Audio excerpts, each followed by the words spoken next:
नमस्कार। Online classes में आपका स्वागत है। मैं हूं धनीराव सिंह।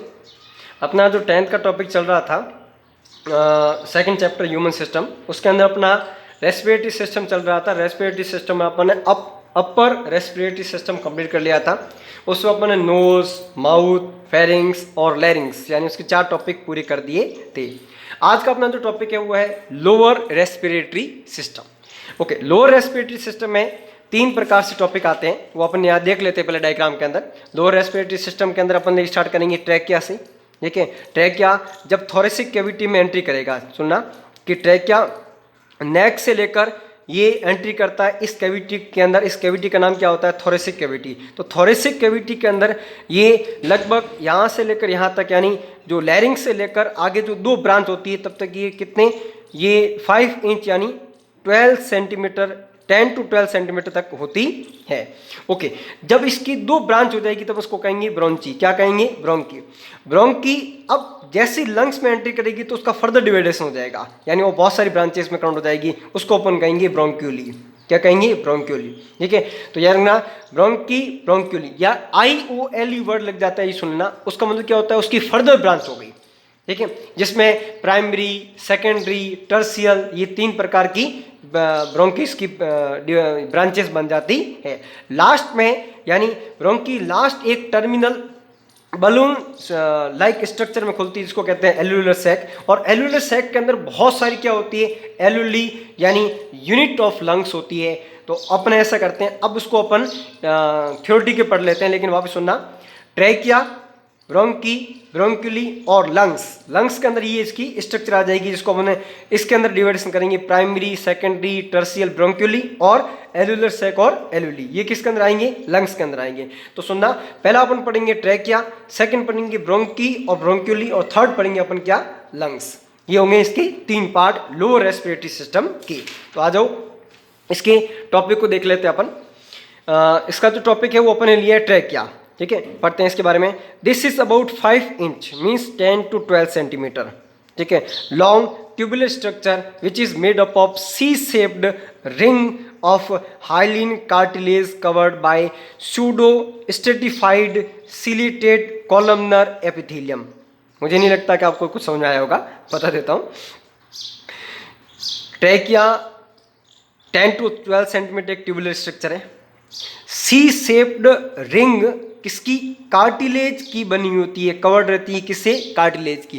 कार्टिलेज एक ऐसा टिश्यू है जो किसी भी पाइप में या किसी भी स्ट्रक्चर के अंदर रहेगा तो अपनी शेप को मेंटेन करके रखेगा। जैसे आपने देखा होगा, आपका जो ईयर है, आप इसको कितना भी मोड़ देते हो, जैसे ही आप छोड़ते हो वापस सेम पोजीशन में चला जाता है। इसका मतलब क्या होगा कि कार्टिलेज ट्रैकिया को लगातार ओपन रखेगी, उसको पिचकने या दबने नहीं देगी। किसी भी प्रेशर में अगर वो दब गया है, ठीक है, तो जैसे ही छूटेगा वो वापस क्या हो जाएगा? ओपन हो जाएगा। तो इसके अंदर एक कार्टिलेज कवर्ड एपिथेलियम होती है, इसको क्या कहते हैं? Pseudo stratified ciliated columnar epithelium. यानी इसके अंदर की तरफ क्या होंगे? सीलिया होंगे, जो क्या करेंगे?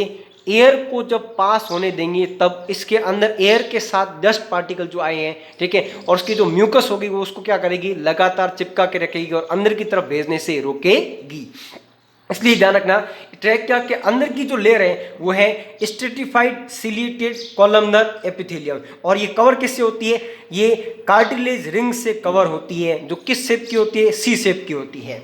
Okay, second point, cartilage ring prevent the tracheal to sink with each other and keep tracheal open all time. मैंने अभी आपको बोला कि ट्रैकियल स्ट्रक्चर को कार्टिलेज रिंग क्या करती है? सिंक यानी चिपकने से बचाती है और लगातार ट्रैकियल स्ट्रक्चर या ट्रैकियल पाथ को ओपन करने का काम किसका होता है? कार्टिलेज रिंग का होता है। और देख लो, हमने ये जो रिंग बताई है C शेप की, ये कार्टिलेज रिंग ही बताई है, ध्यान रखना।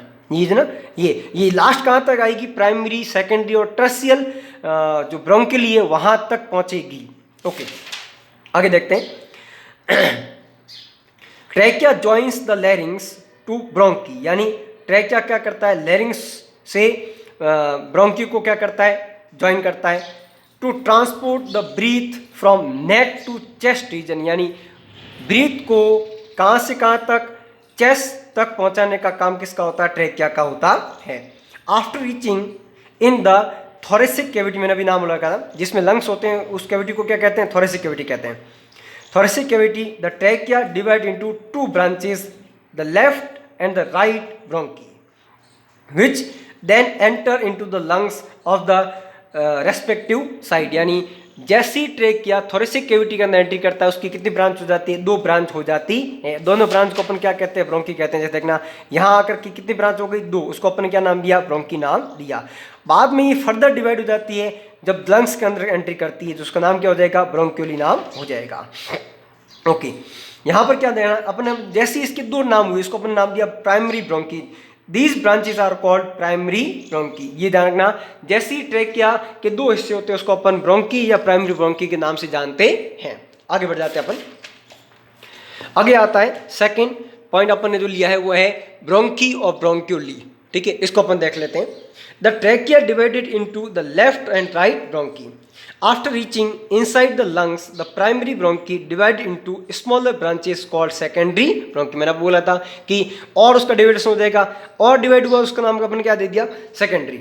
In every segment of the lungs secondary bronchi further divide into tertiary bronchi. यानी अब सेकेंडरी ब्रोंकी के और डिवाइडेशन होते हैं, उसको हम क्या कहते हैं? टर्सरी ब्रोंकी कहते हैं। Each tertiary bronchi divided into smaller bronchi. यानी अब टर्सरी जो है वो और डिवाइडेशन हो जाती है, उसको हम कहते हैं ब्रोंक्यूली। क्या कहते हैं? ब्रोंक्यूली। ध्यान रखना, प्राइमरी, सेकेंडरी और टर्सियल ब्रोंकी के बाद का जो डिवाइडेशन है उसको अपन कहते हैं IOLES। देखो, ब्रोंकी नाम था BRONCH, आई तो नाम था, अपन क्या ऐड किया? OLES। यानी अब प्राइमरी, सेकेंडरी और टर्सियल के बाद का जो डिवाइडेशन, उसको नाम क्या दिया? ब्रोंक्यूलस नाम दिया। The bronchiolus are divided into smaller terminal bronchioli, और डिवाइडेशन हो जाता है इसका, यानी अब वो बहुत छोटे हो चुके हैं। Bronchi are bronchioli together form a tree like structure. यानी ब्रोंकी और ब्रोंक्यूली दोनों मिक्स होकर के क्या बनाते हैं? एक ट्री लाइक स्ट्रक्चर, यानी जिसकी ब्रांच और ब्रांच लगातार ब्रांच बनने के कारण एक सब ब्रांचेस बनती चली जाती है। Special structure called alveoli are found at the terminal end of these branches. यानी एक स्पेशल स्ट्रक्चर होती है जो इनके एंड पर लगी होती है, उसको क्या कहते हैं? एल्यूली कहते हैं। The gases exchange occur through these alveoli. ये याद रखना, गैसेस का एक्सचेंज किसके अंदर होता है? एल्यूली के अंदर होता है। ओके, अब आ जाते हैं लंग्स, जो लो रेस्पिरेटरी सिस्टम का सबसे लास्ट वाला पार्ट होता है। लंग्स में पढ़ते हैं अपन। Lungs are flexible, soft, light, pink coloured organ. कैसे होते हैं? फ्लेक्सिबल होते हैं, सॉफ्ट होते हैं, लाइट पिंक कलर के ऑर्गन होते हैं। A pair of lungs is found just over the diaphragm. यानी डायफ्राम के ठीक ऊपर एक पेयर होता है किसका? लंग्स का। On the left and right side of the chest. Chest के राइट और लेफ्ट साइड के अंदर। लेकिन सुनना, डायफ्राम एक मस्कुलर स्ट्रक्चर, उसके ऊपर। Okay, lungs are made up of numerous bronchi, alveoli, blood vessels, lymphatic vessels, flexible fibre, membrane and several cells. यानी लंग्स किस किस के बने होते हैं? बहुत सारी bronchi, alveoli, blood vessels, lymphatic vessels, flexible fibres, membrane and several cells के बने होते हैं। The left lung is divided into 2 lobes. ध्यान रखना, लेफ्ट लंग के कितने लोब होते हैं? 2 लोब होते हैं। किसके? लेफ्ट लंग के। While right one is divided into 3 parts. यानी राइट के कितने पार्ट होते हैं? 3 लोब होते हैं। तो ये ध्यान रखना, लेफ्ट वाले के लोब कितने होते हैं? 2, राइट वाले के लोब कितने होते हैं? 3 लोब, यानी उसकी पार्ट्स हो जाते हैं, 3 पार्ट हो जाते हैं और इसके 2 हो जाते हैं। Each lobe is further divided into many sub division. Each subdivision split into several small blocks which is branches of bronchi। यानी जो लोब है वो फर्दर डिवाइड होते हैं, स्प्लिट आउट हो जाते हैं सेवरल ब्लॉक के अंदर, और सेवरल ब्लॉक के अंदर कौन रहती है? ब्रांचेस रहती है। किसकी? ब्रोंकीज की रहती है। साथ में the arteries, the veins divided from an independent unit. यानी ईच सब यूनिट के अंदर आर्टरीज, वेन्स डिवाइड होकर के इंडिपेंडेंट यूनिट बनाती है। Each lung is made up of spongy tissue in which many capillaries about 30 million alveoli are found. यानी आप सोच सकते हो कि कितना बड़ा सरफेस एरिया बनाता है एल्यूली के साथ मिलकर के। यानी ईच लंग्स के अंदर बहुत सारी कैपिलरीज और अबाउट 30 मिलियन एल्यूली पाई जाती है। अब तो हमने पढ़ा था कि एल्यूली के अंदर क्या होता है, एक्सचेंज ऑफ गैसेस होता है। तो ये लेक सरफेस एरिया बना देता है, लार्ज सरफेस एरिया बना देता है, जिसके कारण आसानी से गैसेस का एक्सचेंज हो जाता है। और आपने देखा होगा इसी के कारण हमें सांस लेने में कोई खास दिक्कत नहीं होती। हमारी जो रेस्पिरेटरी रेट होती है वो 16 to 17 पर मिनट होती है। इसी के कारण यानी 30 मिलियन एल्यूली के कारण होता है साहब। Okay, alveoli surrounded by several capillaries. यानी एल्यूली किससे सराउंडेड रहती है, बहुत सारी कैपिलरीज से सराउंडेड रहती है।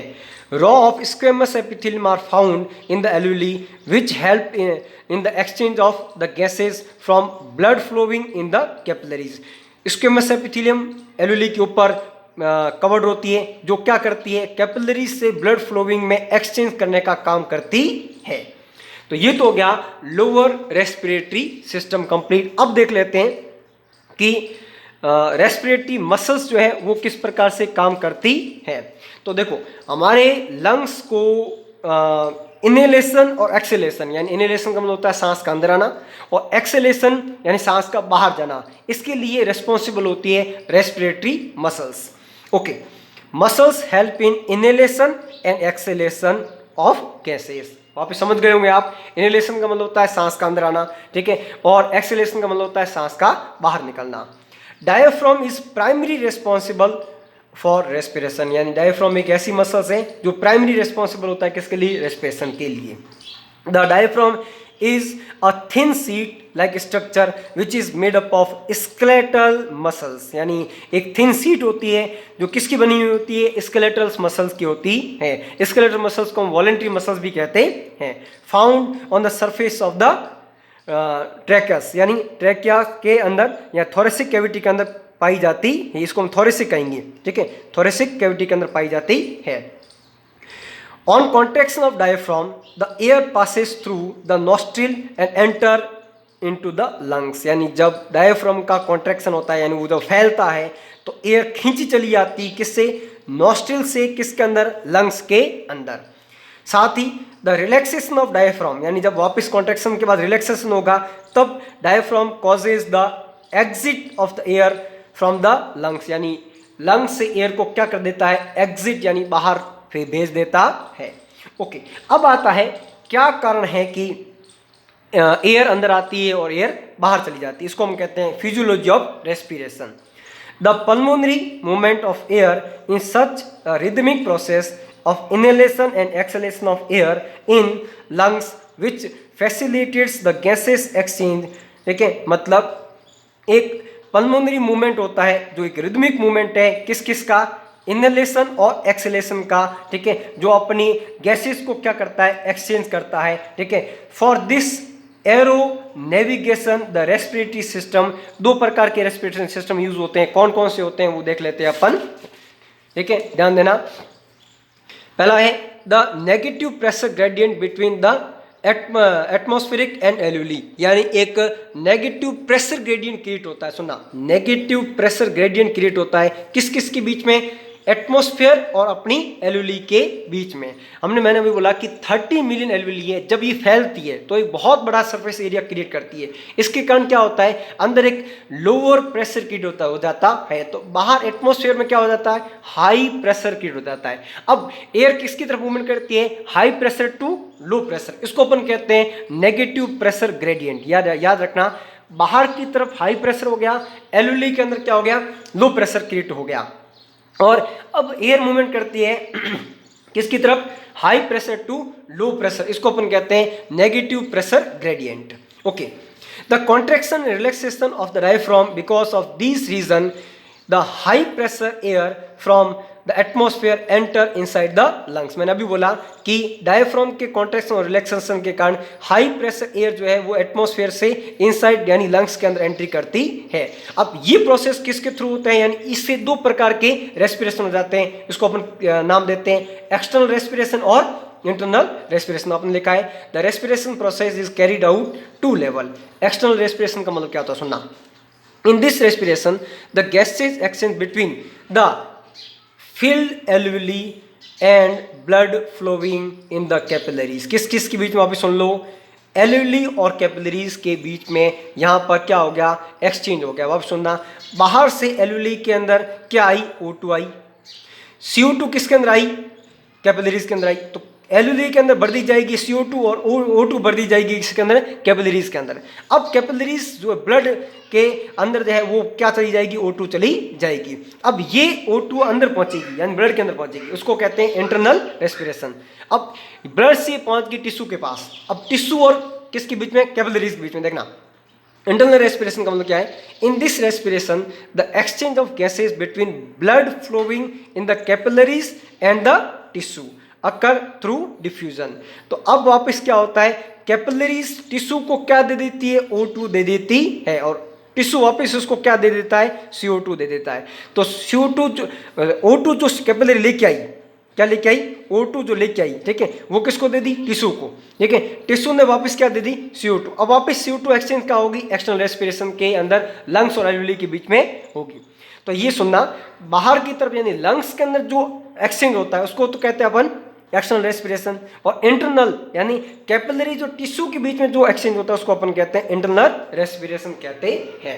ओके, ये तो हो गया अपना रेस्पिरेशन कंप्लीट। नेक्स्ट अपन देखेंगे ट्रांसपोर्टेशन सिस्टम, वो अपन अगले वीडियो में देखेंगे। Thank you.